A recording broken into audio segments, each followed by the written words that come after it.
Imagine que ton moteur essaie de courir un marathon avec une chaussure trop petite ou qu'ils doivent respirer à travers une paille pendant que tu montes une côte. C'est à peu près ce qui se passe quand tu te tapes un code P0028 sur ton moteur équipé de la distribution variable, le fameux VVT.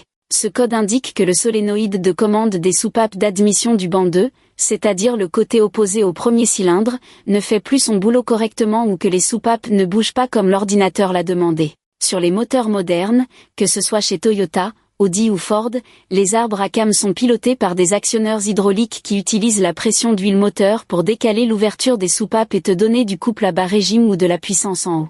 Si le calculateur, le PCM, commande un mouvement et que rien ne se passe dans la plage prévue, il se fâche et allume le voyant. Tu vas tout de suite sentir une perte de pêche à l'accélération et ta consommation va grimper parce que le moteur n'est plus calé de façon optimale. La cause numéro 1 de ce souci, et je ne le répéterai jamais assez, c'est la qualité et le niveau de ton huile moteur. Comme ce système est purement hydraulique, une huile trop vieille, trop épaisse ou un niveau trop bas, et c'est la panne assurée.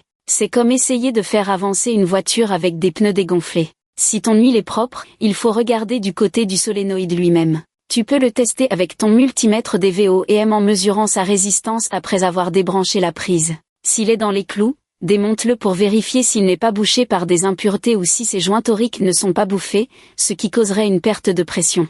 Si tu es fan de la précision technique de Villebrequin ou que tu suis les dossiers de Automobile Magazine, tu sais que ces systèmes demandent une propreté clinique. L'ordinateur pilote ce solénoïde avec un signal PWM, une sorte de hachage ultra rapide du courant, que tu ne peux vraiment voir qu'avec un oscilloscope ou un multimètre graphique. Si le signal change avec les tours par minute mais que l'arbre à cam ne bouge pas, ton actionneur ou ta chaîne de distribution sont peut-être les vrais coupables. Ne laisse pas traîner ça car un mauvais calage, même léger, c'est le début des gros ennuis mécaniques et d'une facture qui risque de piquer très fort chez le concessionnaire.